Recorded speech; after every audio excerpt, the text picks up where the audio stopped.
नमस्कार मंडळी, पुन्हा एकदा आपल्या नवीन एका व्हिडिओमध्ये आपल्या यश अँड मॉम रेसिपी चॅनलमध्ये तुम्हा सगळ्यांचं खूप खूप मनापासून स्वागत करते. तर हो, तुम्ही थंबनेलला पाहिलं अगदी बरोबर आहे. तर आज आपण बीटमध्ये रवा मिक्स करून खूप मस्त अगदी भन्नाट चवीची रेसिपी तयार करतोय. बनवायला म्हणाल तर अतिशय साधी सोपी रेसिपी आहे.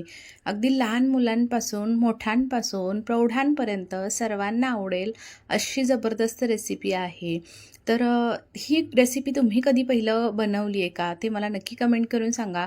आणि शिवाय पहा, बीटसुद्धा बऱ्याच वेळा मुलं खात नाहीत आणि मग असे पदार्थ आपण मुलांच्या पोटामध्ये कसं ना कसं घालायचा प्रयत्न हा नेहमी एका आईचा चाललेला असतो.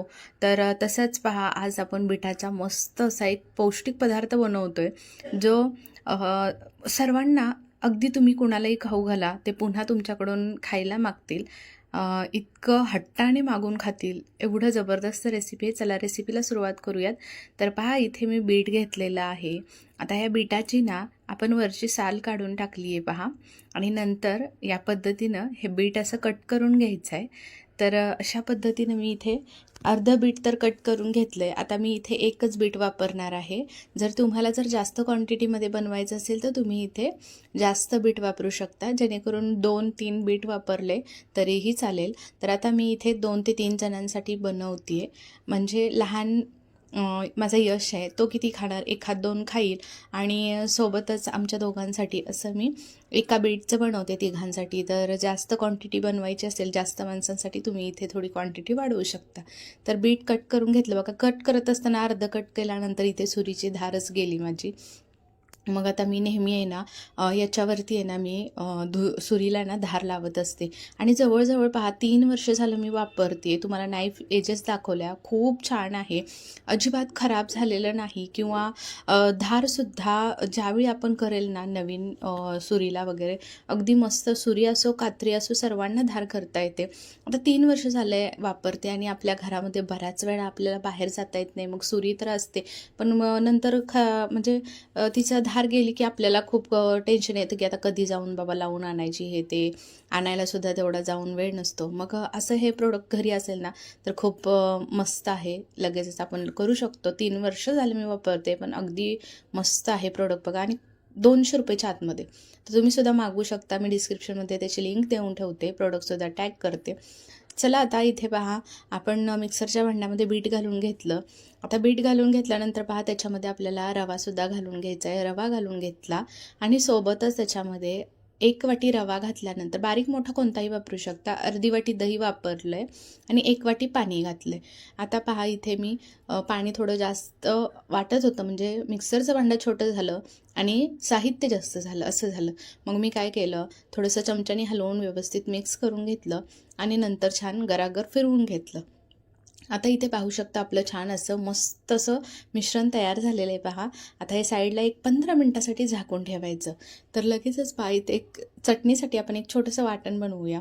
तर इथे खोबरं कट करून घेतलं, ओलं खोबरं घेतलं आहे, आलं लसूण मिरची, त्याच्यानंतर त्याच्यामध्ये डाळवं घातलं आहे पहा 2 चमचे, पाणी घालून असं मस्त वाटून घेतलेलं आहे, अगदी बारीक वाटून घेतलं आहे. आता पहा, हे आपल्याला ही चटणी वाटून घेतलेली काढून घ्यायची आहे पहा, आणि एक छान असा याला तडका करूया, अजून छान खमंग लागते. तडका करण्यासाठी तेल गरम करून घेतलं, त्याच्यामध्ये मोहरी घातली, हिंग घातला, आणि लगेचच कढीपत्त्याची पानं घालायची, आणि हा तडका चर्र करून तडका बसला पाहिजे असा तडका या चटणीवरती घालून घ्यायचा. जेव्हा असा आवाज येईल आणि असा चर्र करून तडका बसेल की नाही, त्यावेळी बघा खमंग लागते चटणी खायला. चवीनुसार मीठ घालून घ्यायचं आणि छान मिक्स करून घ्यायचं. इथे आपली चटणीसुद्धा खाण्यासाठी तयार झालेली आहे. आता ही चटणी आपण साईडला ठेवून देऊयात, आणि पुढची प्रोसेस करायला घेऊया. त्या अगोदर मी तुम्हाला इथे चटणी दाखवते, अगदी जवळून दाखवते पहा.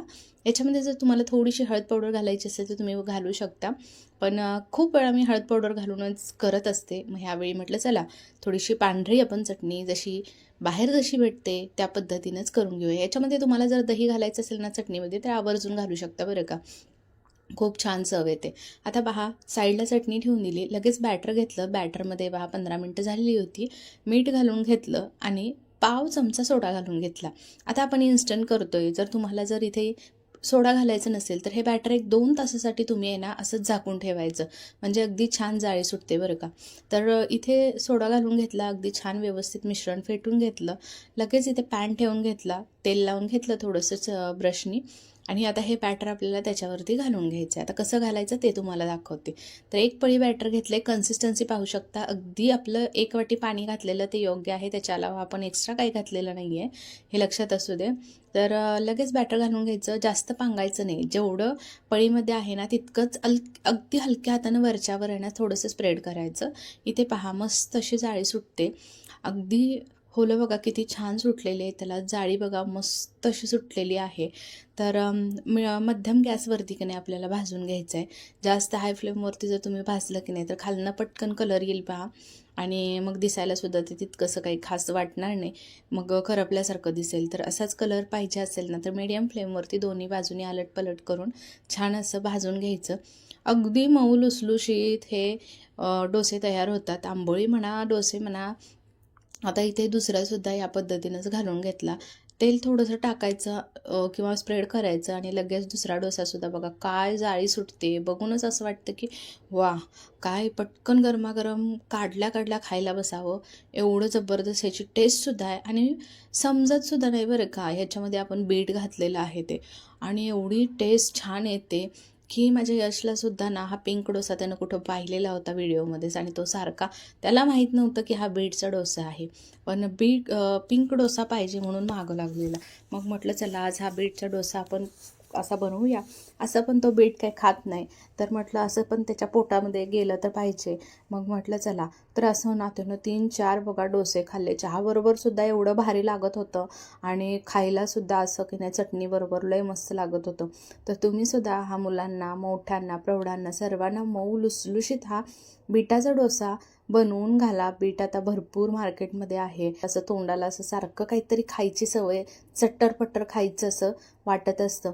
तर अशा वेळी नक्की तुम्ही अगदी इन्स्टंट झटपट होणारी रेसिपी आहे, अजिबात वेळ लागत नाही, काही नाही, तर बनवू शकतात. घरातलं साहित्य आहे आणि सोपी रेसिपी आहे. चटणीसुद्धा मस्त तयार केलेली आहे. चटणीसोबत खावा किंवा मग चहासोबत खावा, एकच नंबर लागतात. ज्याला कुणाला तुम्हाला हे खाऊ घातलात तुम्ही तर तुमचं कौतुक झाल्याशिवाय राहणार नाही, आणि तुम्हाला ही रेसिपी विचारल्याशिवाय राहणार नाहीत. तर नक्कीच पाहुण्यांनासुद्धा तुम्ही असं करून घालू शकता. पिंक डोसा बनवला आहे म्हणून बीटाचा डोसा हा नक्की खाऊ घाला. बीट घातलं आहे की नाही हे माहीत पण पडत नाही. इथे पहा अगदी जवळूनसुद्धा तुम्हाला दाखवलं, आणि इथे आता पहा मऊ लुसलुशीत अगदी ना कापसासारखे हे डोसे तयार होतात. विशेष म्हणजे ना अजिबात थोडंसुद्धा ह्याला बघा कडकपणा येत नाही. कितीही वेळ तुम्ही ठेवलात ना क्रिस्पी होण्यासाठी तर अजिबात कडक होत नाहीत किंवा क्रिस्पी होणार नाही. मस्त असे लुसलुशीत हे डोसे तुम्हीसुद्धा बनवा. चटणीसोबत, चहासोबत, कशासोबतही एन्जॉय करा. संध्याकाळच्या सुद्धा हलक्या बुकेसाठी मधल्या वेळी खाऊ शकतात. तर कशी वाटली रेसिपी नक्की कमेंट करून सांगा. आवडली असेल तर लाईक, शेअर, कमेंट.